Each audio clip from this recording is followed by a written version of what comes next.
Hi, this is Pat McDonald, your host for our new show, Banter and Beans. And joining me is my co-host, Palin Cohen. Welcome. Hi, This is so everyone. cool. Hi. Yeah, we're having fun doing this. And our guest, second guest this time, you're number 2. Excellent. But number 1 in my book, is Matt Cota, who's the executive director of the Meadow Hill Consulting, That's right. Inc. or LLC, or Yes, just yeah. consulting. Yes, I do know it's Hill, right? Not Hills. that's right. Named right. after my grandfather's farm in Westminster West. That's right. I remember that was a great story. So for those who do not know, I can't imagine, but who you are, maybe you could tell us a little bit about your background and what you do. Sure. Born and raised in Westminster, West Vermont, right near Bellows Falls. Went to schools in Westminster, Bellows Falls, and Saxons River. Then went off to college, and then came back and worked for WPTZ back in the 1990s. Whoa. When there was Speaker of the House was Mike Obohosky, also from Bellows Falls. That's right. Went off to California, was a reporter there for 10 years, only could come back to Vermont to raise my kids with my wife, and worked for a number of different trade associations. These are nonprofit organizations comprised of businesses that are mostly in the transportation and energy sector, whether they're the heating contractors or the car dealers or the truck dealers or the heating oil and propane sellers. Right. And when did you take on the automobile dealers? That's about 4 years ago. Is it? Yeah. And there's a nexus between all those, whether it's Sure. the heating contractor in the van that's in your basement fixing your boiler, or the propane company that's in a truck delivering propane in the middle of the night, or the car dealer on the corner, or the Route 302 or Route 7. Most of them are family-owned companies, some second and third generation. Right. They say most of Vermont is small business, and small businesses, good ones, last 5 years. If they last 10 years, it's wonderful. Right. I'm working for companies in the car dealer and the truck dealer business, the heating fuel and the heating service companies. Some of them have been around for 50, 60, 85 Isn't that years. great? Yeah, and part of it is they're providing a service that people need. People Right. need to get where they need to go. They need a new truck, they need a new car, they need new heating systems, they need heating fuel. But the other thing is that when you put your name on the side of the truck or on the building, there's a dedication not only to your business, but your employees' families, and the community. I know when I moved here, I came from New York, and so I was used to a little bit larger companies than what we have here, and I could not get over that most of them were 25, maybe 50 if we're stretching it to really big companies, and then IBM and the state were the largest. Yeah. And I couldn't believe that. It was great. Yeah, and even in our industry, that's part of the reflection of Vermont's size, but you go see Cody Chevrolet, you're going to run into Bob Cody. Right. You go to Himself. Bournesville, you're going to run into Pete Yep. Bourne. You go to the Chuck Casicchio's heating service company, you're going to run into Chuck. So it's these types of owner-operators, obviously they know their community, they live in their community, and they're often working. I never get over the fact that when it's really cold, and I'm talking to some of these heating fuel owners, I know that they're awake, I know that they're working, and I know it's all hands on deck. Yeah. And whereas you might see an owner in a larger state, in a larger city, just work behind the desk, most of the companies that I work for, They're out there. the owners are in the truck, Yep. they're in the basement, they're on the show floor, they're turning the wrench, and it's an honor to work for them, quite Yeah. frankly. I would agree with you on that. So I want to ask something. You said they are 50, 80 years old companies, right? And one of the greatest thing living in Vermont, everybody is so friendly. Like if I want to talk to very higher level of politician or elected official, I can really reach out and talk to them. So it is same with these owners. Do they tell you if anything has changed from their perspective, when they start their businesses? Because Vermont is changing, right? We are Sure. talking about that.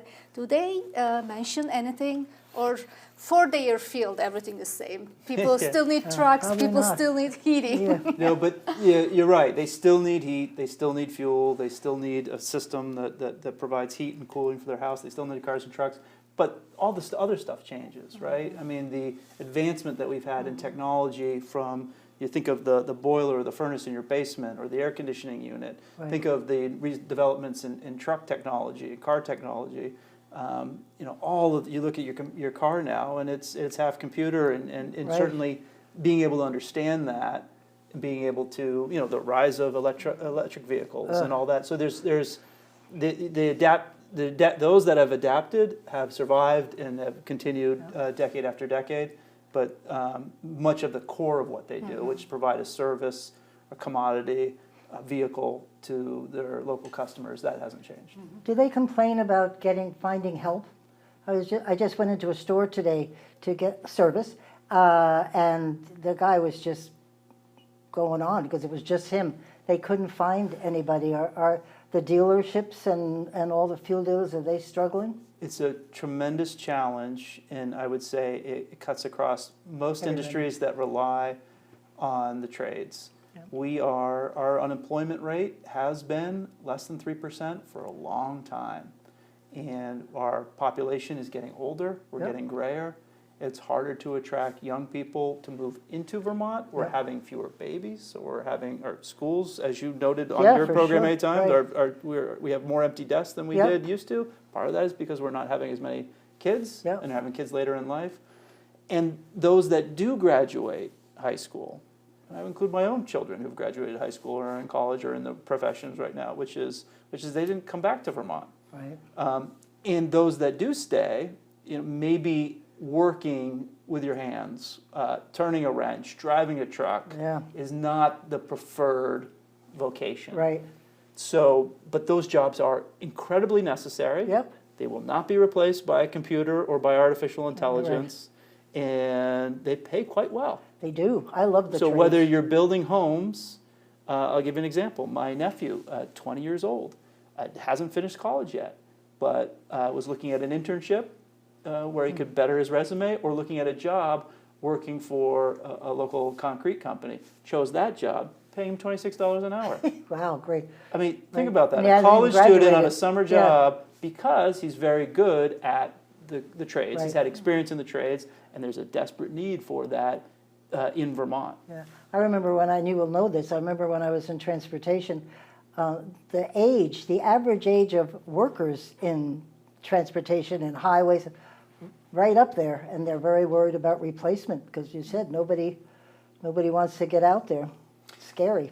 And to drive a snowplow truck for AOT, or to drive a fuel truck, or to drive a logging truck, you have to have a commercial driver's license, which of course you remember from your days at the Department of Motor Vehicle, and that involves, it's a federally sanctioned license, so that means you have to go through drug testing, that means you have to go through all sorts of different protocol and testing. It's not as simple as just hopping in the cab as it might have been 30 years ago. The equipment is safer than ever, the trucks are better than ever, but the standards that we require, both our heating technicians and our truck drivers, our mechanics, and they should be strong, but they also has a way of making it more difficult to get young people into that profession if there's more hurdles in order to get there. I am so impressed with truck drivers. When they changed from RIFTA to IFTA, which is regional, and Bonnie Rutledge and I went around the state and tried to explain the new rules to them.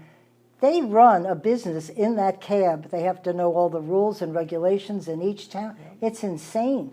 I walked away just beyond impressed with these guys, men and women. It was incredible. Anyway, so after I did all these questions, you surprised me with these two sort of surprise sort of emails that talked about some things that the governor did. Maybe you could explain the executive order that he just signed. Thank you very much, Governor. Oh, sure. So, as you know, I mean, as it stands right now, the date that we're filming this is the 20th, I think, or something and like as that. you know, we've been 2 months now into the conflict in Iran, which has had a dramatic effect on any commodity, fertilizer, fuel, crude oil, that comes out of the Strait of Hormuz. And that has, as the viewers know, whether they're watching this tomorrow or they're watching this 2 years from now, they'll certainly remember the months of March and April and May in which prices increased significantly in all commodities that rely on that passageway, but especially fuel. And so one of the things that the Environmental Protection Agency did is to say, well, let's create a national standard pool for gasoline. So the way it works right now is that different states, in different cities, in different states, adopt stricter standards for gasoline based on air quality. So when we talk about something called Reid vapor pressure, that's the oxygen that's in gasoline. Right. When it is higher, right, that leads more ozone into the air. Ozone is bad yes, at a we low don't like level that. because we also Right. call that smog. Right. So, as you remember, in the 1980s, we were talking about Houston and Los Angeles being smog cities. We don't Right. talk about that anymore. And part of the reason why is the engines for cars have gotten better, Right. and the gasoline has gotten cleaner. Can I ask, So- what does that mean? Cleaner gasoline, less So less particles? particulate emissions that come out of the okay. tailpipe. Ah. And part of that is the weather. So when it's hot, those emissions then sit. They don't evaporate into the atmosphere. They hover. Yeah. And so the reason for those standards is because of that. So individual cities that have smog issues have adopted those cleaner standards. Other states have not. Vermont, even though we don't have a population that would even Right. produce the smog, Vermont is the first to raise their hand and say, we'll go Right. with California and New York and the other states Right. that have these stricter standards, which we have.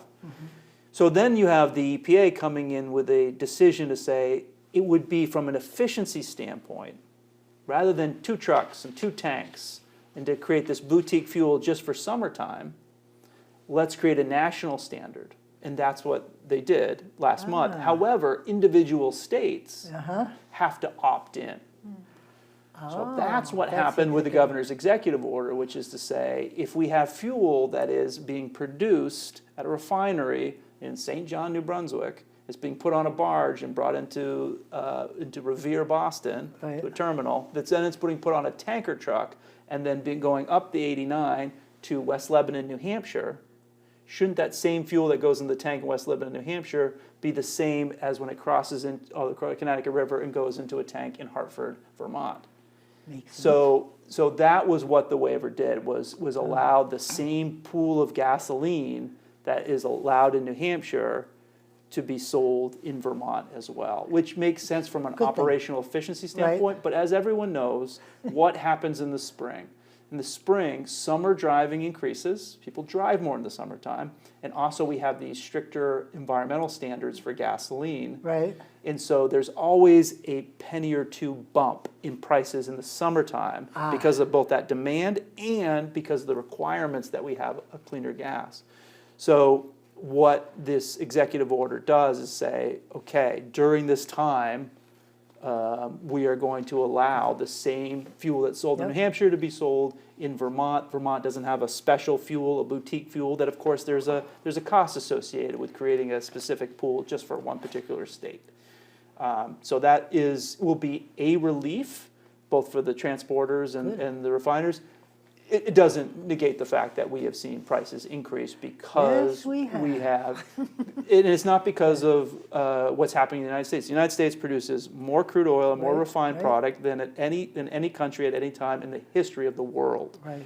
But we also can easily put it on ships and move it around the Right. world. So when you take 20% of the supply, when there's 20% of the crude oil supply is choked Right. off with the Strait of Hormuz, we're self-sufficient. Yeah. But those ships also can easily travel to South America, to Japan, Right. and deliver fuel there. So where we never relied on Iranian oil at all. No, right. However, the world did more, and now the world is relying on more of the crude oil and refined products that are produced here in the United States. There'll be a test. How do you remember all this stuff? That's really impressive. And the other one, and then we'll go to the question, is the other one that was out about the Air Deployment. Force, This is the Vermont Army National Army Guard. National Guard. Shame on me. Sorry. So when you join the Vermont Army National Guard, you don't choose when you're deployed. Right. It chooses you, and if you've ever been part of a ceremony Yep. where the guard goes off, as you know, their families come, and the children and the partners and the Yep. spouses and the parents, they're honored for their service. But who also is honored are the families that are left behind, that are left right. with bills. Raising their kids the alone, yeah. jobs, and we have lots of wonderful employers that save the job for the Army Yep. guard that goes off and is deployed, but they're not making money when they're off there, so they might in fact experience a loss of income. So I think the least that we can do, I think, as a community, is work together to have a celebration. And so it's been really remarkable. So I put out a word and said, working with the Vermont Chamber of Commerce, and said, listen, we need to get grills and propane and food and Great. Cabot Cheese called up and said, we'll have 1,000 bars of cheese that we'll deliver Oh, there. don't you love Cabot? I called Seb's out of South Hero called me and said, listen, I've got a couple hundred hot dogs I want to donate. Great. People have donated gas cards for the people that want to get back and forth. And we're going to participate in this celebration. We're going to thank Great. the When is individuals and that, their Matt? families. That is on Friday, May 29th, and that's going to be at Fort Ethan Allen, Great. or Camp Ethan Allen in Jericho. Because at 2 p.m. I belong to the USS Vermont support group, Yeah. and I'm thinking they would want to know something about that. Yep. And Yep. maybe participate, because the Guard has always been supportive of us. And this is kind of a last minute thing, but again, Yeah, you we're don't get to plan these things with months in advance. When Yeah, the no, Guard is they're deployed, going, they're going. you've got to make these decisions, Yeah. and the least we could do is throw together a cookout and a thank Great. you and give away a few things That's in order to help wonderful. the families who are coping with the loss of a loved one, not loss of a loved one, coping with With the the- reality yeah, that with the that a partner, a parent Yep. is going to be So hard stationed for the overseas kids. or somewhere else for 6 Yeah. months. Hard for the kids. Oh, absolutely, Oh, yeah. my God. So what time is this at It's going to be 2 p.m. 2 p.m.? in Jericho. Stay tuned. All right, this is the USS Vermont group is the USS Vermont is a nuclear submarine, and doing that. My father taught submarine school during World War II, Wow. and so I do it because of him, and I love it. Yeah, great topic because Memorial Day is coming. Yes, so it is. Right. Perfect Right. connection. That's We right. thank all of them and wish them well. Yeah, Well. absolutely. Excellent. All right, so let's jump in here. I just wanted to say one more thing. You surprised me. If they want to sign up for all of your newsletters, what is the? Oh, just go to meadowhillmedia.com, MEADOWHILL media.com, Media. and I post updates to what's happening in here in Montpelier, as Right. well as newsletters that are specific toward individual industries, whether it's the heating contractors or the gasoline Yeah. suppliers or the grocery stores. They all have their own newsletters. Matt does such an incredible job. I think you spend most of your life, besides being at the State House, writing. He's got the Sunday News, which I enjoy very much. Sure. You've got the Drive, which is automobiles. There's the Mix, Which is heating which are contractors. contractors, and the Fuel Line. Yep. Is that it? No, don't forget about the South Burlington Business Association Journal. Oh, Southborough.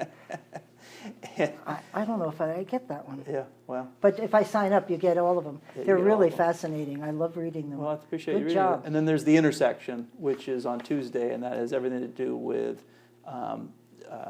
the motor fuels, Right. the coming EVs, the infrastructure that we're building, and roads. Because as you know from reading, not just mine, but all the things that are happening, transportation continues to be a key issue. How we're going to fund, Underfund. how we're going to maintain our roads. I mean, just outside your studio, I have to Oh, say don't there get are me quite a few started. potholes. Yes, and you have to Yeah. know they're there, or your car doesn't do well. Yeah, I and- hit one or two of them. I'm so.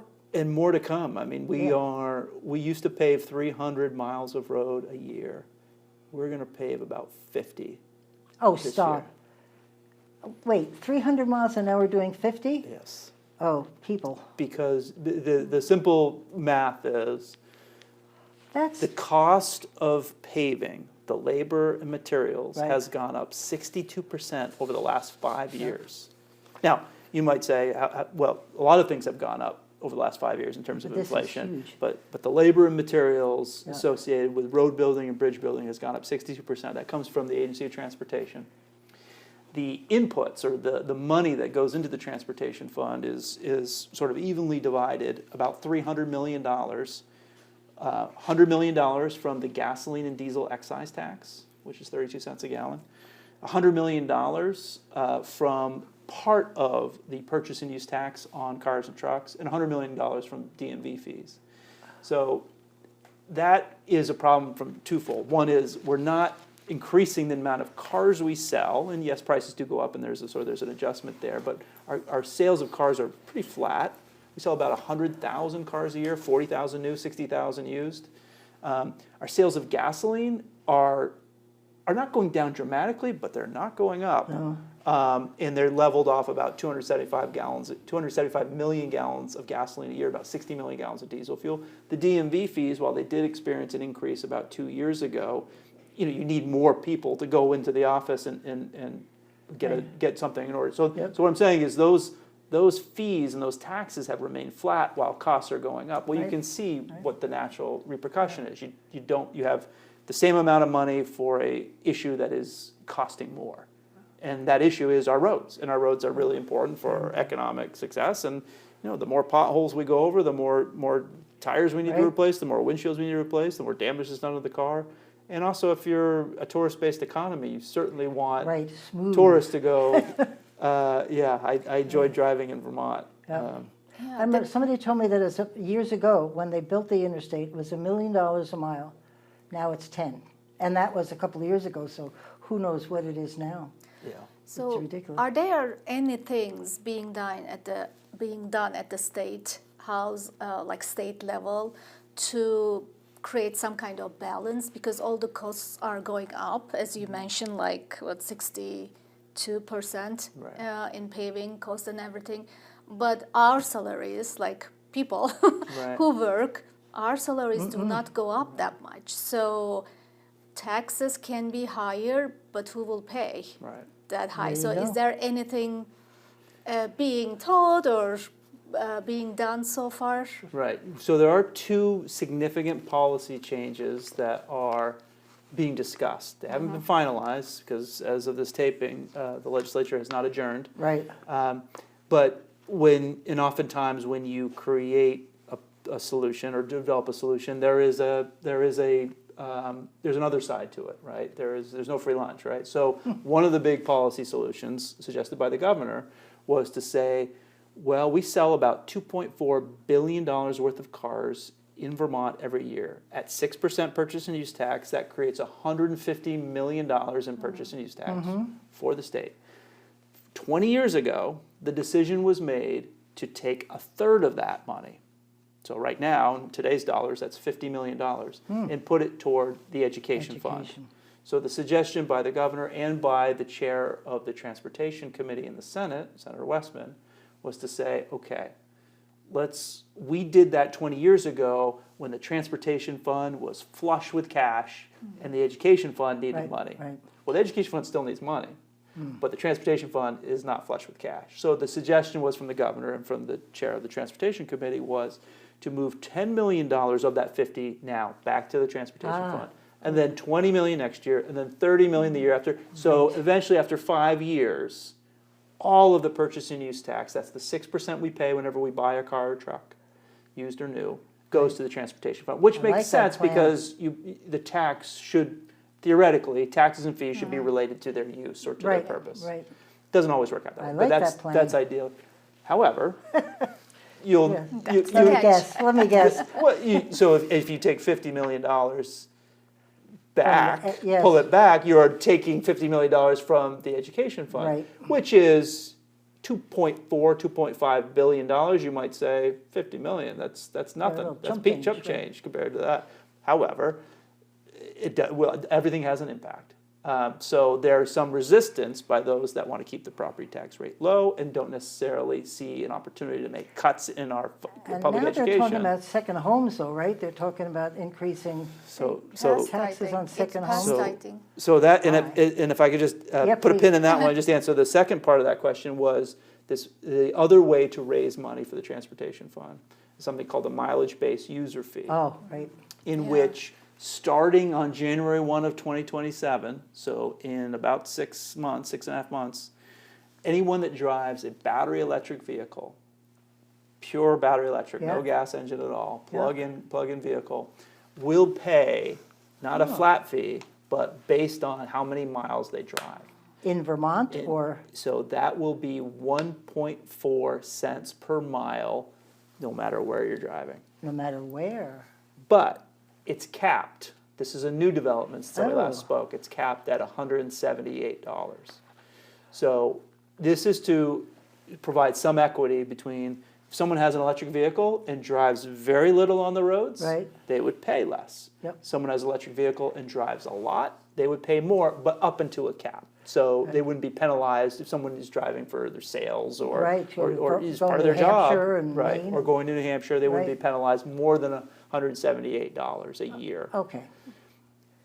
However, there is a big disagreement between the House and the Senate right now as we're taping this, whether or not that mileage-based user fee should extend eventually to other vehicles.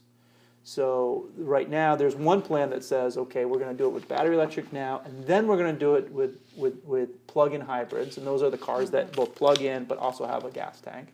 And then we're going to do it to conventional hybrids or high-efficiency vehicles, which don't have a plug but get far better gas mileage than your standard internal Right, combustion engine right. vehicle. And then by 2031 to extend it on all vehicles, including gas-powered vehicles, strictly gas-powered vehicles. And this is controversial Yeah. for a couple of reasons. Number one, it absolutely would raise more money for the transportation fund, which everyone recognizes needs more money. The controversial part is what you're getting at is a couple of reasons. One is if you drive in a different state. If I live in Bellows Falls, but I work in Keene, New Hampshire, and I drive most of my commuting miles in Over New there, Hampshire, New Hampshire's not going to write a check to Montpelier for those miles driven. But you're going to be paying to Montpelier for miles driven in New Hampshire. So that is flagged as a concern. The second part of that is we have a lot of we're so close to Boston, to New York, to Montreal. We have a lot of tourists. If you're just on our highways, you'll notice not all plates are green. Some are Quebec, some are New York, Massachusetts, New Jersey. And if you're doing a mileage-based user fee, you're only capturing that money on green license plates. Right. You would only pay if you register your car in Vermont. If you register your car in New Jersey or Massachusetts or New Hampshire, there's no fee that you would pay for miles driven in Vermont. The only fee you would pay would be the tax on gasoline. Yep. So there have been some concerns that said if we apply the mileage-based user fee on conventional gas-powered vehicles, we're only putting the tax on Vermonters. We're not applying it to the 15 to 20%. Right. It changes. It's hard to tell exactly, but about 15 to 20% of the vehicles that pay the gas tax in Vermont are not Vermont cars. Right. So you're maybe leaving money on the table, but then the question is, well, how would you capture that? How would you capture it on battery electric vehicles? Toll booth. Toll booth, sure. One of the ways is right now, if you fill your battery at home with a home charger, Yep.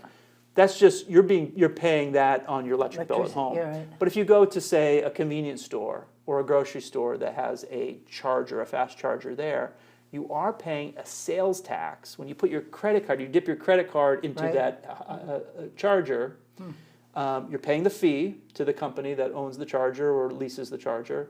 And then you're also paying a 6% sales tax on that electrons that you're purchasing for your car. That 6% sales tax goes to the education fund. Doesn't go to the transportation fund. So another idea that will not become law this year, but maybe in the future, is to say, if you're paying sales tax and you own car battery chargers, perhaps that money should go to the transportation fund rather than the education fund. But again, the tussle that happens across the street at the State House.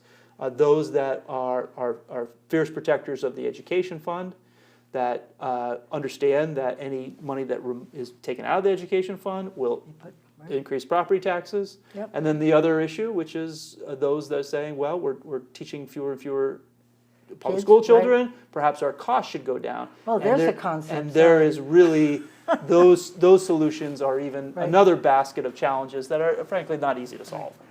We are still the highest per pupil student cost in the United States, I believe, at least first or second, somewhere up on top. We're pretty high up there. Yes. And as I've said many times before, there's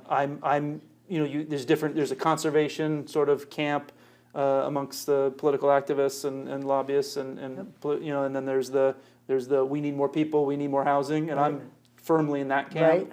And I would much rather see those empty school desks filled with children, For sure. with parents that own homes, that have jobs, that pay taxes. Right, there you go. Would love to see that, but we need to do a lot of different things in order for that to happen. Yep. And if we're just cutting our education budget for ever declining number of school kids, I don't think that's a way that we can achieve And prosperity. grading, we have become the 35th, I mean, it's so low now. We used to be right up in one of the top 10 states for education, and now we're sinking fast because our performance is so bad.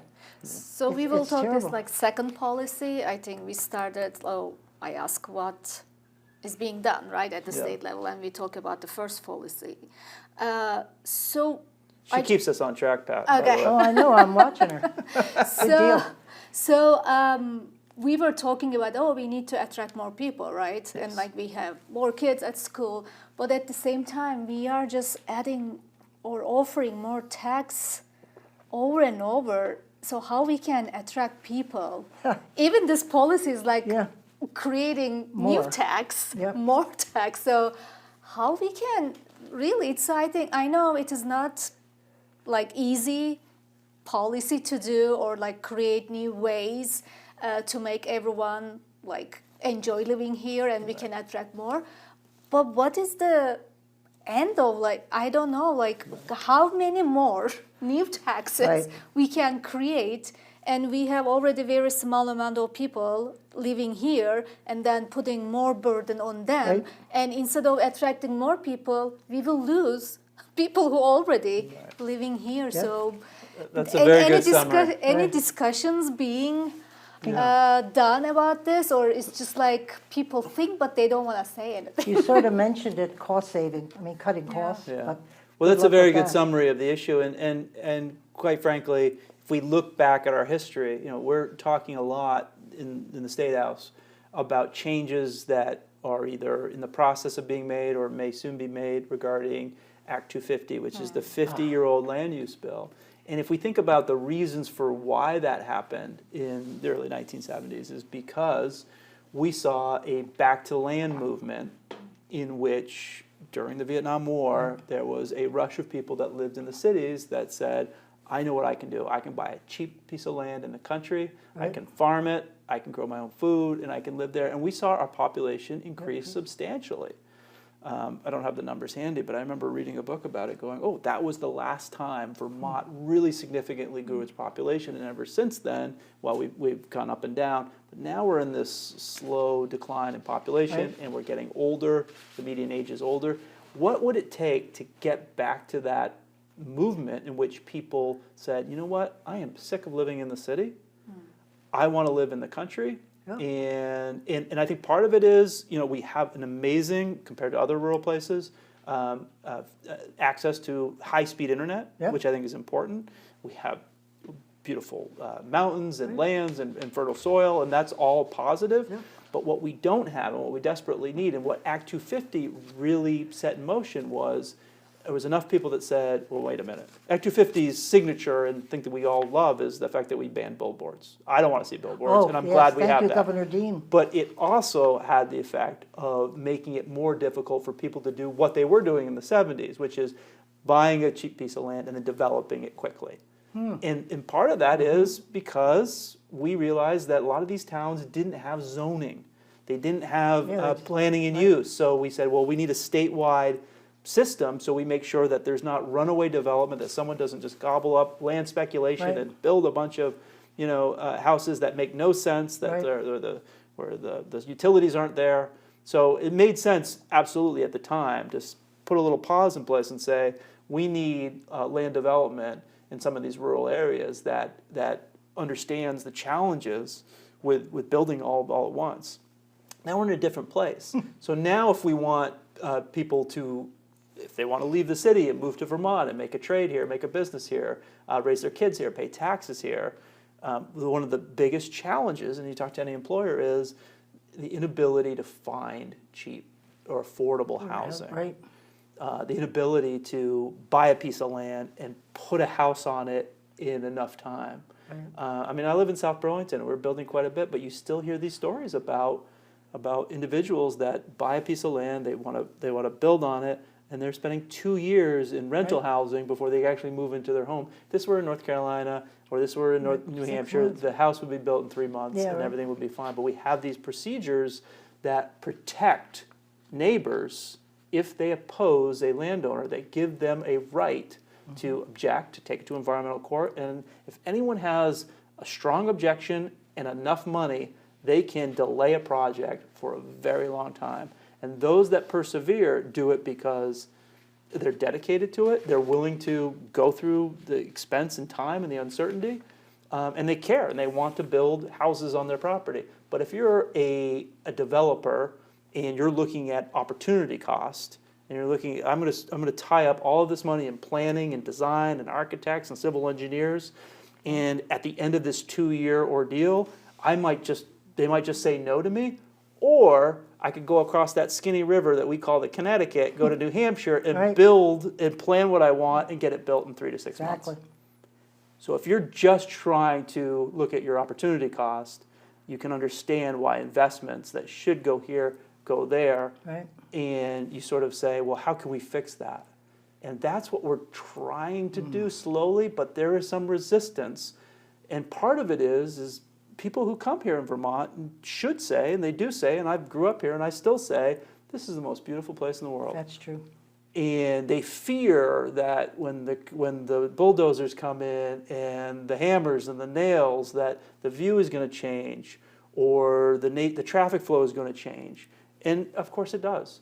But change doesn't mean it's bad. Right. And the way we're going with a graying population, with the second oldest housing stock in the nation, with an unemployment rate that's less than 3%, with a challenge just to find 18-year-olds that want to get into the trades and turn a wrench and fix the stuff, we've got a demographic problem. We have a housing crisis. Right. And unless we solve the root cause of it, I don't see how we can get out of this. Yeah, and I know when I talk to a lot of employers and construction people, they say they just want to know how much and how long.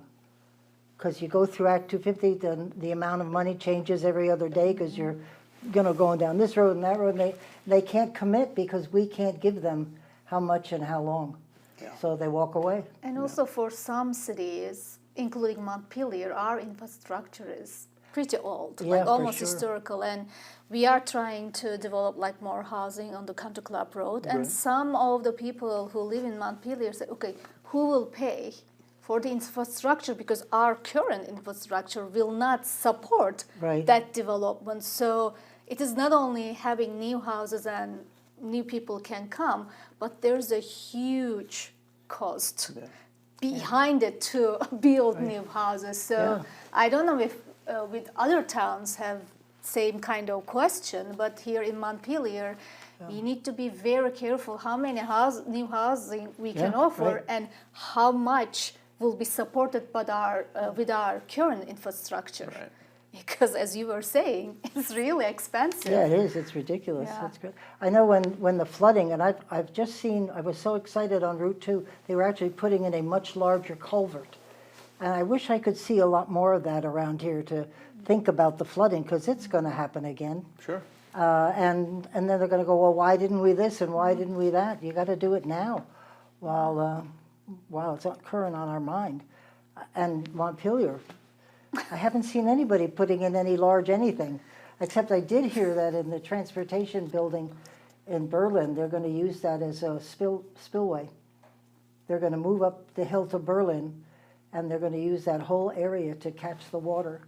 Oh, I don't- down at the bottom of the hill? Yeah, Yeah. which would make sense because it would help the people on the other side that are in trailer homes and stuff just flood out every time it's rain. Right. It's in it. So let's ask about the second policy discussion. I'm really curious. Then we can move on. No, with no, the- for sure. Go Yeah. ahead. So, what is the second policy discussion is happening at the state level to help create a balance with high costs? So one of the things that's been in the news quite a bit, which is what the legislature will do, still not decided as of this taping, regarding a rule or a law that was passed 2 years ago that created something called Tier 1, Tier 2, and right. Tier 3 Right. areas of the state, Right. and something called a road rule. And for many people, they hear road rule, they hear Tier 3, and then they tune out. Yep. But if you live in a rural area of Vermont, Act 181, which is what it was called when it was Right. passed, it means something different than it does for instance, people that live in South Burlington or Burlington. In South Burlington or Burlington, what Act 181 does is it removes a duplicative review process. So I used to serve on the South Burlington Development Review Board, and we would receive applications, and we had a professional civil engineer who was our planner. We had another planning and zoning staff. This is South Burlington, the second largest Right, city in the right. state. Professionals that would review the documents. Then we had 7 dedicated volunteers that would review the plans, make suggestions, and then approve them or not. And then the developer then has to go through Act 250 Right. and go through the same drill twice. Right, exactly. So what Act 181 did is say, listen, in those Tier 1 areas, those areas that are already built out, that have water, that have sewer, that have robust planning, like they do in South Burlington, Right. and Williston, and in Burlington, and Montpelier, let's give those people Right, a break. right. But on the other Oh. side, if you don't live in those areas or you own land in the areas, the screws were tightened in terms of what has to happen in order for you to build on it. So much so that if you lived in a Tier 2 or Tier 3 area, which is basically everywhere in Vermont that is not in a downtown Right. center like we're here in Montpelier Right. or in Burlington, that if you wanted to build on your own land a road that was more Oh, than right. 800 feet, Right. then you would have to go through Act 250. Now, if you're from New Jersey and you've got money falling out of your pockets and you want to build a McMansion on top of a hill, going through Act 250 means you just pay your Yeah, right, lawyers right, and move on. But if you live on a farm and you want your son to live on the farm with you and to have access, or your daughter to have access to build a house, and they want to live 801 feet from your Right. house, Ta-da. now you got to come up with 50 grand, go through Act 250, hire lawyers, and hope that one neighbor doesn't complain that you're building an accessory dwelling unit on a land that they can peek through their trees and see. It's bogus. love it. Yet the legislature passed it, the governor vetoed it, it became law, it was going to go into effect on And June then, 1, right. on June 1 of this year, Right. unless and until the legislature repeals it. So what happened was the Senate said, yeah, what were we thinking? Let's delay it. Don't you think it's because they heard from people? They did. So the The world Senate, went nuts. so the Senate put a delay on it Yeah. and says, okay, it's not quite baked yet. We're not going to repeal it, but we're going to delay it. Right. Then the House heard it, and then they heard from the people. And Yeah. they said, the Senate's just delaying this? We're just kicking the can down the road. Why don't we fix it now while we can? Right. And then the House heard them loud and clear and said, all right, yeah, that was probably a mistake. Right. We overreached, and they repealed it. That's a good. But as students of politics know, just because the House agrees to it doesn't mean the Senate does. So now the bill is in a committee of conference as of this taping. And we don't know what will come out the other side. But Governor Scott, of course, is encouraging the Senate to adopt the House version to Right. repeal both the road rule and the Tier 3 requirements that make it challenging for anyone that lives in rural Vermont to Right. build anything. It's so contrary to what we're trying to do. I find it really scary. And I belong to a group on Facebook that's many Vermonters. I mean, I would almost say 1,000. I mean, they're so angry about this. I think a lot of it, they don't understand it when you're doing Tier 1, Tier 2, Tier Right. 3. And so they don't quite have a view, but they're mad. But here's what they do understand.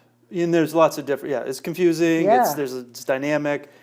But here's what is really easy for people to understand. If I own a piece of land, and I pay taxes on that land, and I want to build something on that land, why do I have to have lawyers? Why do I have to spend 2 years Mine. and $50,000-$60,000 just to build Right. a barn on my land? And to them I say, yeah, that seems ridiculous. And hopefully the legislature will fix it. Well, because I lived in Bristol when I first moved here, and we had a lot of land, and we went down to ask for permission to do something, and they said, well, how much land is, do you have more than 10 acres? And we said yes, and they said, well, go away. I thought, now that's what should happen. They don't care. If we have more than 10 acres, just do what you want. I like that. Right. We were very surprised when we walked away. Yeah. So you have these two competing ideas, and they're strong ideas. One is from former Mayor Murrow Weinberger of Right, Burlington, right. and myself certainly, and lots of different trade groups, business groups that are saying we need more people to move here. We need more taxpayers, not more taxes. We need more desks filled with school kids. We don't need to close schools. We need more kids to fill the schools. Right? And you have that sentiment, which is grow, increase the number of homes, increase the number of people for our economy, for the improvement of Vermont. And then you have this other sentiment, which is no, let's keep Vermont as rural and as pristine Right. as it is. And those are both are. I understand both sentiments, Right. but they're at a crossroads But right you can now. find a compromise. You can work together. And that's part of the legislative Yeah. process, is Yep. finding that compromise. And what passed 2 years ago by the supermajority, that was vetoed by the governor, but then overridden, what became Act 181, what Right. became the road rule, that is being slowly peeled back. And But will it be peeled back in a way that both those that want to make sure that our forest blocks are maintained, and those that care about private property rights, Right. because this infringes on your property rights if the government is telling you can't build something on your land. it's called land grab. That's what everybody's calling it. And then for everyone else that says, shouldn't we forward policies that encourage people to move to Vermont or to stay in Vermont? Right. And that's sort of the big picture idea. But they're facing this demographic challenge. Everyone's getting older. We're not having enough kids, and we're not in more working age individuals and young families aren't moving into the Right. state, partly because of the high cost of housing. And then it's those that say, listen, if there's one more house or one more car on the road, Vermont is going to be less Vermont than it was when I moved here. Right.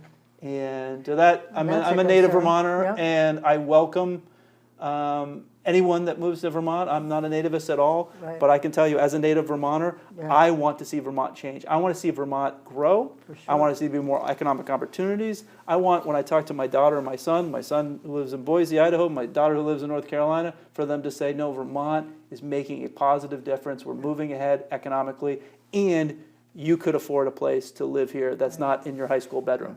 You know? So another question, also there's a discussion that, okay, let's grow, but let's give the responsibility and decision-making power to the local government, municipal. Like if Montpelier wants to attract more people, wants to put new taxes, they can do by themselves.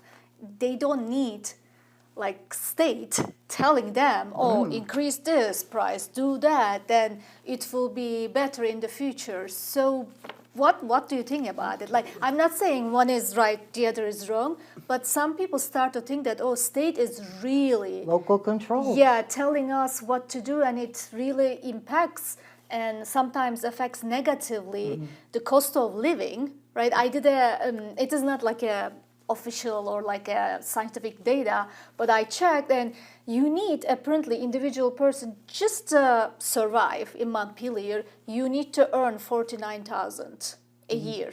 One, if you are married with 2 kids, can you imagine like Right. how much? And I don't think people in different cities and towns, we don't make like 6 figures, right? So is there any kind of a, I don't know, right approach in that, like state is trying to do the best Right. and like telling and like, okay, let's put this rule, let's do it, so it will be really, really ideal place to live. But when you go and look at like a regular people's and daily life, it creates so much difficulty to afford Right. living in Vermont. Right. So is there like any, I don't know, I just like wondering actually your personal Right. personal impression about, because you are working with the people at the State House, and you are working with the different industries. So what do you think about that? Well, the challenge for any small town, and I live in South Burlington now, but I lived in Plainfield, Vermont for 7 years, and I was on the planning commission there, and then I grew up in Bells Falls, Westminster area. So I've lived in rural areas and what we call urban in Vermont, but it's not really urban. Right. There's only 18,000 people live there. But Certainly my experience living in Plainfield and being on the Planning Commission was there was, I think they have this issue in Montpelier and Barrie and everywhere else too, which is we would have to raise significant capital funds in order to invest in infrastructure that would allow developers to build there. So, when someone wanted to put in a house, we had to count bathrooms because we want to make sure in Plainfield that we had enough sewer capacity, wastewater capacity. We desperately needed a laundromat in Plainfield when I lived there 20 years ago, because you had college students then at Goddard, you had people that rented, and they may not have had a system, so why have them drive to Montpelier to go get a laundromat?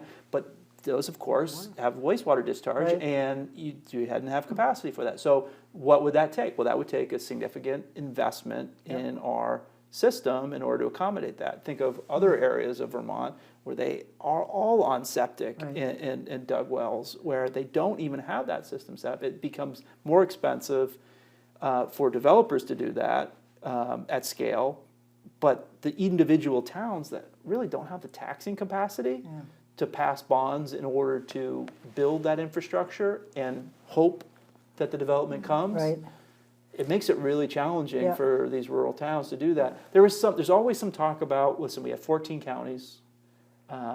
We don't really have county government. Would it make sense from a school planning perspective, from an infrastructure perspective, from a roads perspective, if counties were able to work together, individual towns?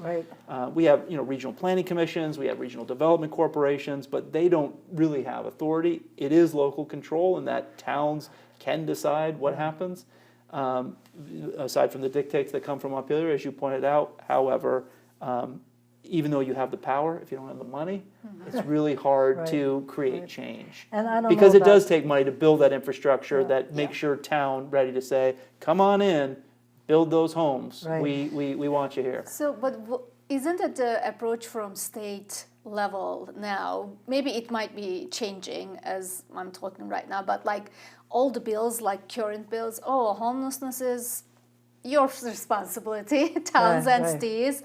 Housing is your responsibility. This is your like state is, we don't have enough funds, federal funds are not enough. Then suddenly most of the bills is trying to tell towns, you need to deal with this alone. So just like, can we see something different coming from the state? Like, it is really, again, I'm mostly thinking about like the daily impact on regular people. So they say, because there are so many small towns, we need state regulations and state support, but state says, you have to deal this by yourself. So what's happening? Well, and given the age of people too, I mean, we were laughing, Social Security cost of living went up 3%. Property tax went up a little bit higher than that.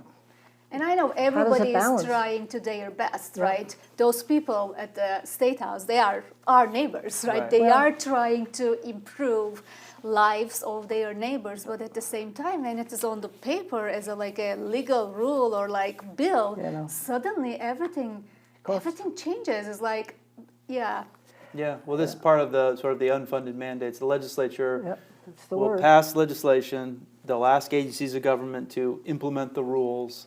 Sometimes those agencies of governments don't have the staff or the time in order to do it. Sometimes the towns don't have the time to do it, and sometimes those that are regulated don't have to do it. You think about the 3-acre rule, all created for a good reason. You have 3 acres of impervious surface on one parcel, easily identified through maps. If you don't have a way to take care of the runoff, the stormwater runoff, you need to come up with a plan. So in theory, in the lab, that makes a lot of sense. We want to make sure that our water is shunted back into the ground, that it doesn't create issues with, as you're talking about your stormwater or ruining the roads or all that stuff. However, you have fairgrounds, you have subdivisions that were built 20 years ago that don't have this. So all of a sudden, they're now having to come up with a lot of money in order to ensure that they can comply with the law, and in many cases, for people on fixed incomes, there is no there. For nonprofits that run a fairgrounds in Rutland or in Addison County, that's a significant blow to their budget to be able to develop a system in which the water is then sent to where it needs. think- So it's not about whether or not there is an issue that needs to be addressed. It's about whether or not just from 30,000 feet, you can see 3 acres of impervious surface on a single parcel of land. So it has less to do with what is the actual problem and what is the identifiable areas that could be a problem. So I think some reasonable solutions there is to say, okay, let's make sure that there is a problem, and if there is, then we'll address it. And for those that simply have 3 acres, but the water is not causing an issue, stormwater, why go through that expense? The same thing is with the testing of the schools. So, I mean, the testing of schools led to 5 years of kids in Burlington going to school at a Macy's department store. I know. Now, maybe that building needed to be teared down, and maybe a new one should be built, and I have no doubt that it's going to be a beautiful building once the kids move in. But, we've got a lot of schools that were built in the 1970s, and shouldn't we have a standard or something in place so all these school districts who are now going, oh my God, if we test our school and it meets this number, then we've got to tear it down and build a new one? We don't have a Macy's in our town. What are we going to do? Exactly, right, where the kids go. I think a lot of this, and Act 181 sort of proved it, if people get involved and speak up and understand what's happening, because they, I remember with the abortion issue and with a lot of issues over the years, when people really stood up and let their voices be heard, they listen up in the State House. They Right? do, They but do. there's always a lag, though. There's always a lag, right? So people like us, we're in the mix, right? We're Right. talking about it. We know people. We're in the you're on the city council, or you're in the the agency of government. I'm in the building doing all these things, and we're talking about it. And we go, oh, this is going to have an impact, but it doesn't get to the people. So Act 21 was passed in 2023, right? That's when we started talking about Tier 1, Tier 2, Tier 3. The road rule goes into effect as per the law on June 1 of this year. That's what really got people, Right, Because when it it's now or passes, they never. go, well, does that? I don't know. Yeah. But then they're faced with it, And like, and then they whoa. go, oh, this is here. Right. You see that a lot with legislation that's passed with the implementation date that's far off. It's hard to get people excited about something that takes effect in 2030. Right. But when 2029 rolls around and they go, oh, we did that? What's going to happen now? Exactly. Well, and we have to close it down in a little bit, but people don't go to school board meetings.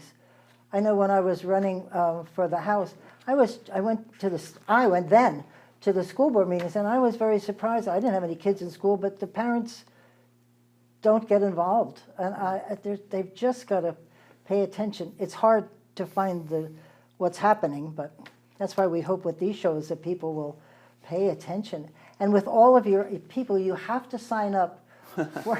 No, they're fabulous. I enjoy.